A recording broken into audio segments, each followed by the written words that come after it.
నమస్కారం. ఈనాటి మన విశ్లేషణకు స్వాగతం. ఈరోజు మనం నీతోనే నా లోకం అనే అద్భుతమైన పాటలోని సాహిత్యాన్ని, దాని వెనుక ఉన్న లోతైన రచనాశైలిని డీకోడ్ చేయబోతున్నాం. అంటే కేవలం పదాలను పేర్చడం కాదండి, ఒక పాట శైలి మన ఎమోషన్స్ని ఎలా కంట్రోల్ చేస్తుంది, ఆ నిర్మాణంలో ఉన్న మ్యాజిక్ ఏంటి అనేది ఈరోజు మనం చాలా డీప్గా చూడబోతున్నాం. ఈ అద్భుతమైన మ్యూజికల్ జర్నీలోకి వెళ్ళిపోదామా? ముందుగా పాట పరిచయం, దాని శైలి, ప్రేమ సృష్టించే లోకం. డైరెక్ట్గా పాయింట్కొచ్చేద్దాం. ఈ పాట మెయిన్ థీమంతా ఒకే ఒక్క పాయింట్ చుట్టూ తిరుగుతుంది.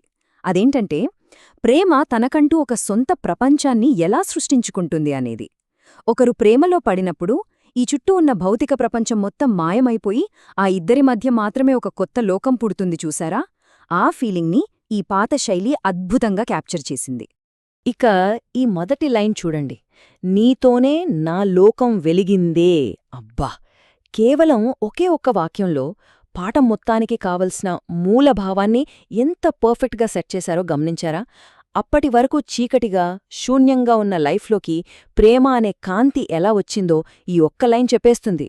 వెలుగు, ఉనికి, ఈ రెండూ పవర్ఫుల్ ఎమోషన్స్ని లిరిసిస్ట్ ఈ స్టైల్లో ఎంత అద్భుతంగా పట్టుకున్నారో మనకిక్కడే అర్థమైపోతుంది. సరే, ఇప్పుడు మనం పల్లవిని చూద్దాం. పల్లవి ప్రేమకు మూలస్తంభం. ఒక పెద్ద భవనానికి పునాది ఎంత ముఖ్యమో, ఈ పాట నిర్మాణానికి, దాని శైలికి ఈ పల్లవి అంతే ముఖ్యం. అసలు ఈ పాటలో పల్లవి అనేది ఒక బలమైన ఎమోషనల్ యాంకర్లా పనిచేస్తుందనమాట. పాట కథనం ముందు ముందు ఇంకా లోతులో వెళ్లడానికి ముందే ఈ 4 లైన్లు మనకు ఒక స్పష్టమైన ఎమోషనల్ బేస్ని సెట్ చేస్తాయి. ఇవి ఊరికే పదే పదే పాడే వాక్యాలు కాదండి, ప్రేమలోని సంపూర్ణమైన అంకితభావాన్ని మనకు కనెక్ట్ చేసే ఒక స్థిరమైన ఫీలింగ్. ఇక్కడొక ఇంట్రెస్టింగ్ విషయం చూడండి. ఆ ఎమోషన్ని ఒక లాజికల్ ఆర్డర్లో ఎలా బిల్డ్ చేశారో గమనిద్దాం. ఫస్ట్ స్టెప్, నీతోనే నా లోకం వెలిగిందే అంటే ముందు ప్రపంచం వెలుగుతుంది. సెకండ్ స్టెప్, నీ నవ్వే నా ఊపిరి అయిందే. ఆ వెలుగు కాస్త శారీరకమైన ప్రాణవాయువుగా మారుతుంది.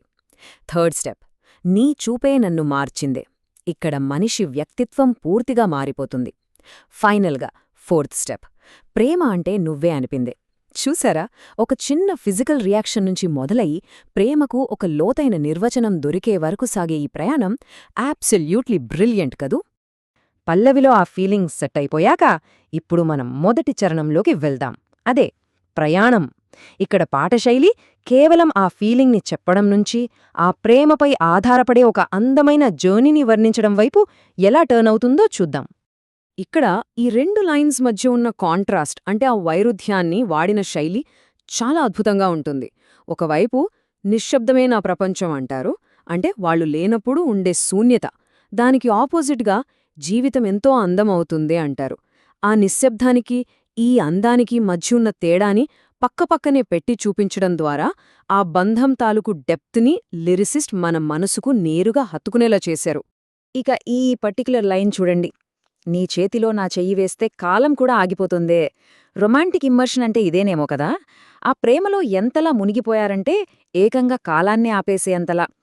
ఇద్దరు వ్యక్తులు కలిసినప్పుడు ఈ భౌతికమైన సమయం కూడా ఆగిపోతుందనే ఈ ఆలోచనా శైలి పాట కవితాత్మకతల్ని నెక్స్ట్ లెవెల్కి తీసుకెళ్ళిపోతోంది. అసలు టైం ఫ్రీజ్ అయిపోవడం అనే కాన్సెప్ట్ ఎప్పుడూ ఒక పవర్ఫుల్ టూల్. ఇప్పుడు రెండవ చరణం, శాశ్వత బంధం. ఈ పాయింట్కొచ్చేసరికి ఆ వ్యక్తిగతమైన ప్రయాణం కాస్త జీవితకాలం పాటు ఉండే ఒక పర్మనెంట్ ప్రామిస్గా ఎలా మారుతుందో గమనిద్దాం. ఇక్కడ లిరిసిస్ట్ వాడిన కాజ్ అండ్ ఎఫెక్ట్ అంటే కారణం, దాని ప్రభావం అనే ఒక ఖచ్చితమైన స్ట్రక్చర్ని మనం స్పష్టంగా చూడొచ్చు. నీ మాటల్లో మాయ ఉందే అనేది కారణమైతే నా హృదయం దానికి బానిసే అనేది ఎఫెక్ట్. అలాగే నీ దగ్గరే నేను పూర్తినై అనేదానికి ప్రతి కల కూడా నిజమవుతుందే అనేది ఇంపాక్ట్. ఈ స్టైల్ ఆఫ్ రైటింగ్ వల్ల ఏమవుతుందంటే పాటలోని ప్రతి వాక్యానికి ఒక సాలిడ్ రీజన్, ఒక పవర్ఫుల్ మీనింగ్ యాడ్ అవుతుంది. ఇప్పుడు ఈ పదాల మీద కాస్త ఫోకస్ పెడదాం. వానలోనైనా, చలిలోనైనా, జీవితాంతం, ప్రతి శ్వాసలో. చూసారా, మన లోపలి ఎమోషన్ని బయటి వాతావరణానికి ఎంత అందంగా ముడిపెట్టారో. భౌతికమైన వాన, చలిలాంటివైనా సరే, లేదా ప్రతిశ్వాస, జీవితాంతంలాంటి కాలానికి సంబంధించినవి అయినా సరే, వీటన్నింటినీ ఒక శాశ్వతమైన ప్రేమను వాగ్దానం చేయడానికి వాడుకున్న తీరు మాత్రం నిజంగా అద్భుతం కదూ. ఇక మనం ఫైనల్ స్టేజ్కి అంటే ముగింపుకొచ్చేశాం. ప్రేమ యొక్క సంపూర్ణత. ఇక్కడే మనకు లిరిక్స్ షీట్లో ఒక చాలా ఆసక్తికరమైన మార్పు కనిపిస్తుంది. ఇక్కడ చూస్తే నువ్వే నా కల, నువ్వే నా గమ్యం అనే లైన్ మనకు రోమన్ లిపిలో అంటే ఇంగ్లీష్ అక్షరాల్లో కనిపిస్తుంది. ఇలా ఎందుకు మారుతుందంటే ఇది విజువల్గా అలాగే రిథమిక్గా ఒక బ్రిడ్జ్లా పనిచేస్తుంది. పాట క్లైమాక్స్కి చేరుకునే ముందు ఆ ఫీల్లో గాని డెలివరీలో గాని ఒక చిన్న షిఫ్ట్ తీసుకురావడానికి ఇలాంటి శైలిని వాడతారు. దీనివల్ల పాట టెంపో కాస్త తగ్గి ఆ భావం మన మనస్సులో చాలా బలంగా నాటుకుపోతుంది.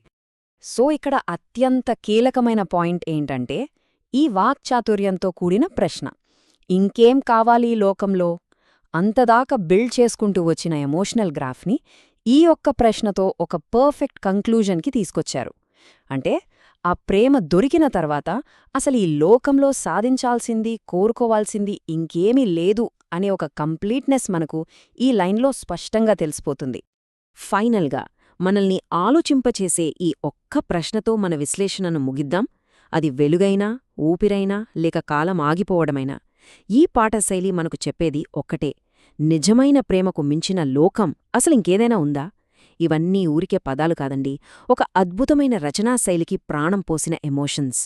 ఈ బ్యూటిఫుల్ సాంగ్ నిర్మాణాన్ని నాతో పాటు విశ్లేషించినందుకు మీకందరికీ కృతజ్ఞతలు. ఇలాగే మరిన్ని ఆసక్తికరమైన విషయాలను విశ్లేషిస్తూనే ఉందాం.